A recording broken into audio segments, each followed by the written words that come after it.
বীজ বপন করেছি আমরা হকের দাওয়াতের, বীজ অঙ্কুরোদ্গম হয়েছে, চারা গাছ ছিল, চারা গাছ ছিলাম আমরা হেলালের কাছে থাকতে। এখন আর চারা গাছ নাই, এখন ফল ধরা গাছ হয়েছে। করাত দিয়ে কাটা ছাড়া ভাঙ্গা যাবে না, আর করাত লেগে কাঁদবে এমন প্লেয়ার পৃথিবীতে তৈরি হয়নি ইনশাআল্লাহ। এখন আর চারা গাছ নাই যে মুসরে ভাঙে ফেলে দেবেন।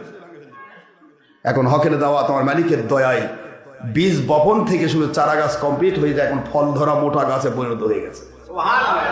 এখন এই মুহূর্তে এখন যারা ফাটা কপালি তারা একটু আপনাদেরকে ধোকা দিতে চাইবে যে ভাই অমুক জায়গা ভালো ভালো না, এখানে নূর নাই, আরেক জায়গা নূর আছে, এই হিসেবে এই করে মানে সত্যের যে একটা বীজ বপন করে গাছ লাগালেন, ফলটা যেন আপনি খাইতে না পারেন, শয়তান এই ধোকা দিয়ে আপনাকে কূপে ফেলাবে।